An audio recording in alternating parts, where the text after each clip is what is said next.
အကယ်၍ဂျိုသားတွေတကယ်ရောက်လာရင်ဘာဖြစ်မလဲ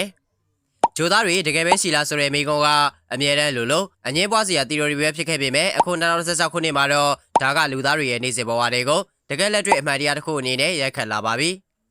အထူးသဖြင့်သမ္မတအဖြစ်ဒုတိယကြိမ်တာဝန်ထမ်းဆောင်နေတဲ့ဒေါ်နယ်ထရန့်ကဂျိုသားလှုပ်ဝက်ချက်တွေထုတ်ပေါ်မယ်ဆိုပြီးကြေညာချိန်မှာတကမ္ဘာလုံးကအသက်ရှူအောင်ပြီးစောင့်ကြည့်နေကြတာပါ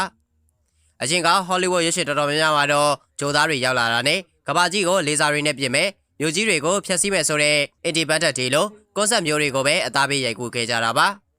ဒါပေမဲ့တကယ်တမ်းသူတို့ရောက်လာခဲ့ရင်အခြေအနေကအဲ့ဒီချက်ပိုပြီးနည်းနည်းစမ်းကြယ်နိုင်ပါတယ်လက်ရှိသမ္မတထရန့်ရဲ့ဖွင့်ချခြင်းအစီအစဉ်ရဆိုရင် Area 51ထဲမှာဖုံးကွယ်ထားတဲ့အစိမ့်မြင့်နည်းပညာတွေလူသားမဟုတ်တဲ့သက်ရှိတွေနဲ့ထိတွေ့ခဲ့တဲ့မှတ်တမ်းတွေဟာကျွန်တော်တို့သိထားတဲ့သိပ္ပံပညာနဲ့ကမ္ဘာသမိုင်းကိုတမျိုးတစ်ပုံဖြစ်သွားစေနိုင်ပါတယ်အကယ်လို့ဒီနေ့မှာဂျိုသားတွေရဲ့အာကာသယဉ်ကျေးတွေကမ္ဘာမြေကိုတကယ်ဆက်ရောက်လာပြီဆိုပါစို့ပထမဆုံးဖြစ်လာမှာကတော့တကမ္ဘာလုံးအော်တောင်းနေဖြစ်သွားမယ်ကတောင်းကတဲ့အခြေအနေပါပဲ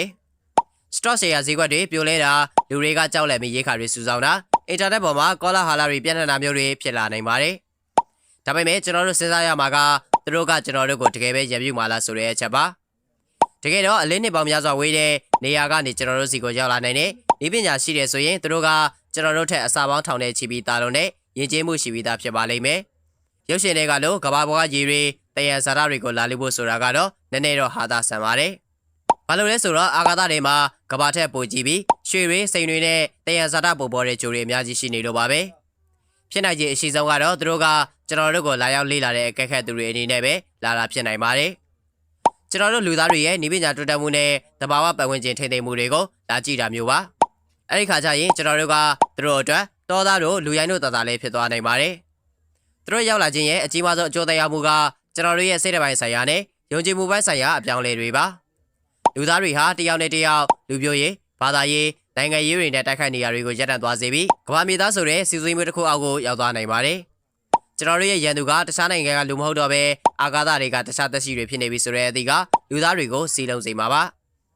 ဒါအပြင်သူတို့စီကရမယ့်အစိမ့်မြင့်နေပညာတွေကြောင့်လက်ရှိကိုမရသေးတဲ့ယောဂတွေကိုစက္ကန့်ပိုင်းအတွင်းကုသနိုင်တာစွမ်းရည်အခက်အခဲကိုအပြီးတိုင်ဖြည့်ရှင်းနိုင်တာဒါမှမဟုတ်အလင်းနှုတ်ထက်မြန်တဲ့ခရီးသွားလာမှုတွေနဲ့အာကာသတွေကိုလွတ်လပ်စွာသွားလာနိုင်တာမျိုးတွေရှိဖြစ်လာနိုင်ပါတယ်။တစ်ဖက်မှာလည်းအစိုးရတွေကဒီနည်းပညာတွေကိုဘယ်လိုအသုံးချမလဲဆိုတာကစိုးရိမ်စရာဖြစ်လာနိုင်ပါတယ်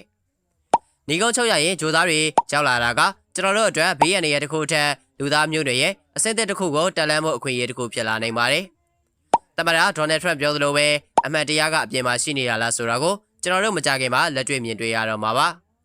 မိတ်ဆွေရောဒီကိစ္စကိုဘယ်လိုထင်လဲဂျိုသားတွေကကျွန်တော်တို့ကိုလေ့လာဖို့လာမှာလားဒါမှမဟုတ်ကျွန်တော်တို့ရဲ့ဘဝတွေကိုအဆုံးသတ်ဖြစ်ဖို့လာမှာလားထင်မြင်ချက်လေးတွေကို comment မှာမျှဝေပေးခဲ့ပါဦးဗျာ